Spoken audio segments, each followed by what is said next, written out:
Welcome back to Chess Dog. Today we've got a treat for you, something a bit unusual. Many of us are used to solving tactical puzzles, but what about positional puzzles? We don't see those quite as often, but in many ways they're even more valuable than tactical puzzles. One of the tricky parts of positional puzzles is that usually there's more than one right answer, but there's one right answer that's sort of the most correct, most human.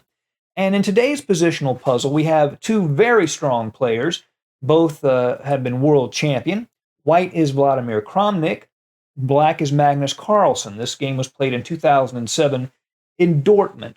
And the positional challenge here is you have the role of Vladimir Kramnik with the white pieces. It is your move here. I'm going to pause for a second, and you can pause the video. Take your time, because this is definitely not easy. This is very high-level chess. And try to figure out the right move for white and also the right follow-up, the right plan. Pausing now. Okay, so how did Vladimir Kramnik handle this position? It is really, the clarity and brilliance of his approach is really amazing.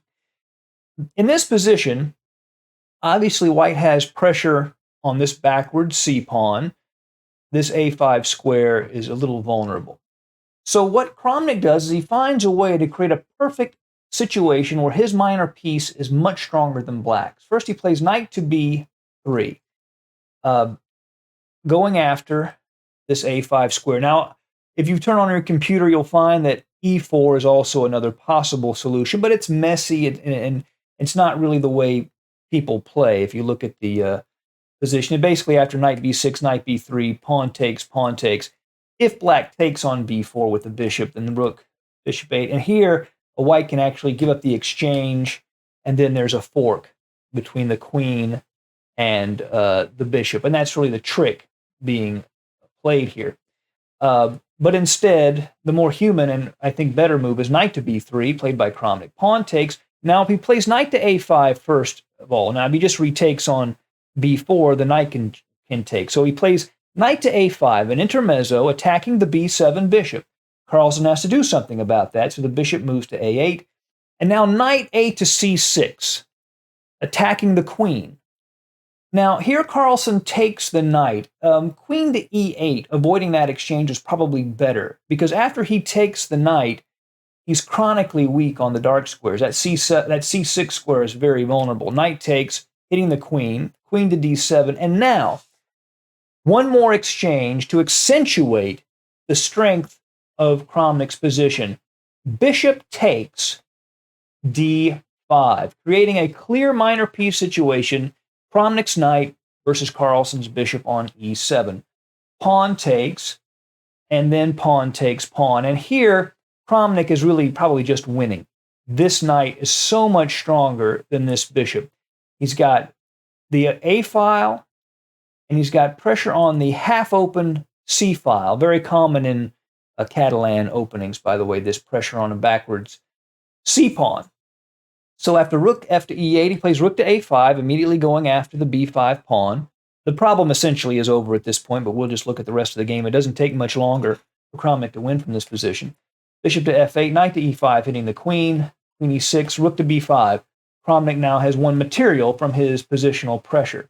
Rook to b8, exchanges rooks, queen takes c7. And here, bishop to d6 was played by Carlsen. If he just grabs the pawn, then after rook to a1, the rook is coming to a8, and black is not going to survive. So instead, Carlsen plays bishop to d6. The queen comes back to a5. If he takes with the rook, then queen to d8 check, and after bishop f8, rook to a1, the same idea we just saw takes place. So instead, he takes with the bishop at b4, and it looks like Carlsen is restoring at least some of the material. But then there's this move, rook to b1, and he can't grab the queen because rook takes, check, and it's going to be a forced mate. Carlsen can block it a couple of times before he loses, so he can't take the queen here, and the bishop is pinned. Queen to d6, defending the bishop, is played instead, and then queen to a4, and in this position, Carlsen resigned because the game is essentially over. Not only is he up a pawn, but there's this pawn weakness on the d5 square, vulnerable back rank. Let's look at a few moves just to show. If bishop to d2, then rook takes, then queen to d7, double attacking f7 and d5. And this is an example of why Carlsen resigned after a4. So I hope you've enjoyed this positional puzzle.